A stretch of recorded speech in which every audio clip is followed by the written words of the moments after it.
One of the rarest submissions you guys are gonna see in Jiu Jitsu, which is also one of the most savage submissions you're gonna see in competition, is actually the loop choke. But with the loop choke, the reason why it's the rarest is not because like nobody knows basically what the submission is, but it's because really nobody knows how to do it. So in this video, guys, I'm actually gonna take you through how to do a proper loop choke, how to truly catch it, keep it, and finish the loop choke so you guys can be like Nicolas Meregali, finishing everybody with a loop choke. So the best way to actually learn how to do the loop choke, it's less about like the actual steps of copycatting. Because if you look at a loop choke, yeah, it's like trying to catch here and like, I got it. But then you try it actually in sparring against someone who's pretty good, or you try it at a tournament, and then you're just catching their face, or they're just sneaking their head out all the way and you don't get it. So where I've actually found that people pick this up the fastest is I actually encourage people to start from Deep Del Hiva X. Deep Del Hiva X is a really strong position to control somebody, and you get some really nice loop choke opportunities. So when you guys are practicing this, I'd really encourage you to not like do it to somebody that's like exactly on your level or that's really good. You want to do it to somebody that's like not as good, right? So for example, Ethan, extremely high level purple belt. So we need to do it to somebody that's like a little, that's not as good. Maybe, do you have any ideas of who we could use? Oh yeah. If you guys can find a blue belt at your gym, especially if they have red hair and they look like Ed Sheeran, that's the idea. Like this. So when you guys actually get someone you can drill with that's gonna help you get better at this technique, what I like to focus on with the loop choke is understanding what I'm trying to achieve. If you focus on the end result of anything, you're gonna mess up the process and the steps in between. So the only thing I'm focusing on doing are these small concepts I'm gonna share with you guys. So what I'm trying to do is I'm trying to get cross collar control. My knuckles are to the collarbone. What I'm gonna do is I'm gonna do a slight off balance away from here, and I'm just gonna show him that I'm taking him this way. The idea I'm trying to achieve is getting my wrist to his neck. When I get the wrist to the neck, I am then gonna lean to where I want my chest to go to his ear. So I'm trying to get my chest to his ear, I'm trying to get the back of my wrist to his neck, and then I'm gonna get my elbow joint behind his actual neck here. So when I do this, I'm actually gonna try to off balance him a little bit, and then I'm gonna sit my chest to his ear, I'm gonna bring my wrist to his neck, and then I'm gonna take my elbow joint, and I'm gonna catch. Now the trick here is I'm gonna take my hand, and I'm gonna bring it under my bicep. Now my whole focus here is not choking him.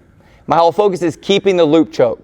So from here, I'm gonna lean forward and I'm gonna take my elbow. It's gonna slide from his back to then the inside of his neck.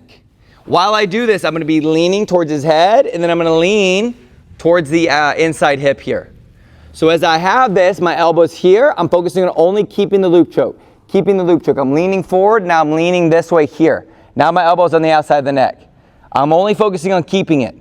To finish, I'm gonna slightly flare my elbow, push with my elbow here against the neck, and pull slightly. What you guys should be really looking at doing is asking your partner to tap right when the choke starts.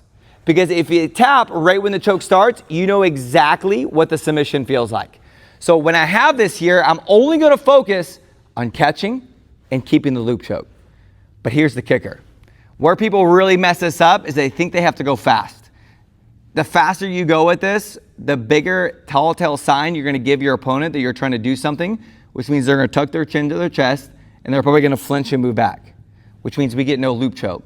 Which then we're just gonna reinforce why this submission is so rare, because nobody understands the timing and the concepts of how to do this choke. So when I have this, if I'm doing this tournament speed, this is exactly how I do it. Just like that. Now the speed in which I go from here to here, it can vary.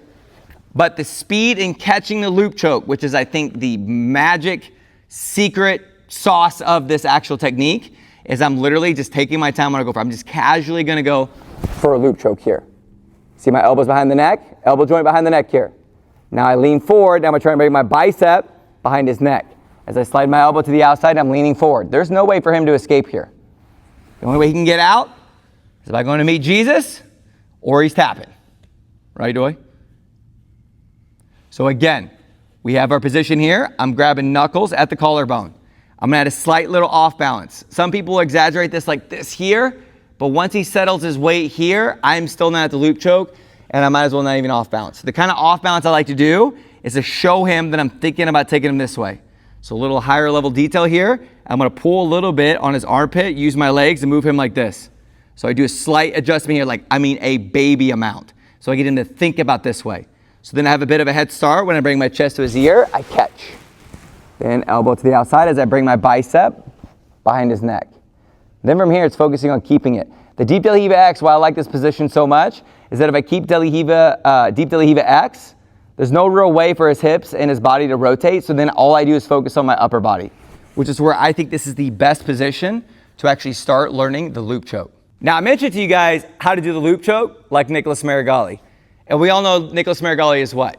One of the greats of all time in the gi, but he plays a lot of same side collar sleeve, a lot of lasso, and that's where you're gonna see him find a lot of his actual loop chokes. Whether it's from like the Meregali sweep, it fails and they come back up.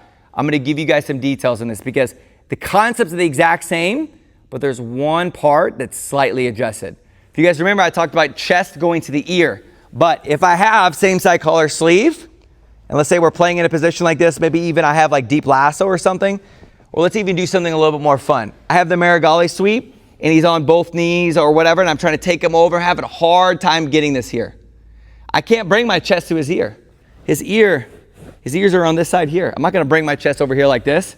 So I'm gonna continue to try to sweep him here, but then I'm just gonna casually, while I'm still pulling with my foot that's hooked to the far butt cheek here, I'm gonna grab just the cross collar. But versus bringing my chest to his ear, I'm gonna bring my chest to his head. But the higher up I bring, the lower his head is on my chest, as in the higher my chest goes, the easier it's gonna be to catch. So when I do this, once I feel my wrist hit his neck, I am taking my elbow joint and I'm trying to get it behind his neck. The only thing I'm trying to do with this loop choke is I'm trying to catch it and keep it. I didn't say anything about choking them. I'm only focusing on the steps to put him to sleep. I'm not focused on the end outcome. So when I have this here, I'm trying to sweep, trying to take him over. I keep trying to pull him. I'm just gonna casually reach for the cross collar. As soon as I get this grip, wrist connects to his neck. As soon as I feel the wrist connect to his neck, my chest goes up. As soon as I feel this here, just after, almost simultaneously, I let go of the lasso sleeve and I catch. Once I'm here, now this is where this gets interesting because look at my legs. My legs aren't really controlling his hips at all. So as I lean forward, my elbow goes from behind his neck to the outside of his neck. So then as I'm here, I want to lean forward, and instead of leaning towards his head, I'm going to lean the opposite direction on my choking hand. But I have to find a way to stop him from rotating. One of the easiest ways we could do this is using our free leg. So as I have this here and I rotate, he may fall with me, but look how I bring my leg over and it goes behind his back. Then the only thing I'm going to try to do here is flare my wrist into his neck. And then as I push with my forearm, I'm going to slightly pull back with my right hand, which will apply the choke. But I want you guys to remember, this is not I am like trying to start a lawnmower type thing. If you drill this well, your partner will be tapping right when the choke starts. And then you guys are going to learn and begin to understand that you can choke and put your partner to sleep with like 10, 15% of your squeeze. As in how hard you can push and pull. It's just here, and it's just slight baby pressure. It's a higher priority for you to keep the loop choke than to actually try to finish it. This is where we want to go from understanding the actual steps and concepts of the actual submission or even techniques that we're trying to work. Put all of our attention into there. That is all we are focused on doing.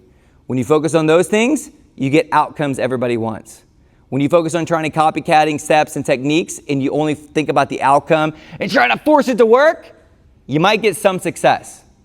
The problem is, if your goal is to display the highest level of jiu-jitsu possible, which I would love to help you guys be able to do, you're going to get what we call a lot of false positives. Because jiu-jitsu is we don't do things in a specific way because they're guaranteed to work. We do them in specific ways because they give us a higher probability of success. And the goal and techniques that I like to show you guys, we do a lot of lapel guard stuff, but submissions are so stinking fun. And the loop choke is so fun to catch on people because everybody knows it, but nobody can do it. Guys, if you want to see more jiu-jitsu content like this and you want to take your lapel guard game to the next level, make sure you guys check out the link below. It's going to take you guys to my lapel guard instructional. The crazy thing, guys, about this instructional is that as you invest in it, I'm actually going to be adding more technique to it for no additional cost to you guys. So if you want to take your jiu-jitsu to that next level and use some lapel guard to take it to people that absolutely hate trying to pass lapel guard, check out that link down below. And if you guys want to, honestly, if you want to see Doi get choked out a little bit more, go ahead and click this video here.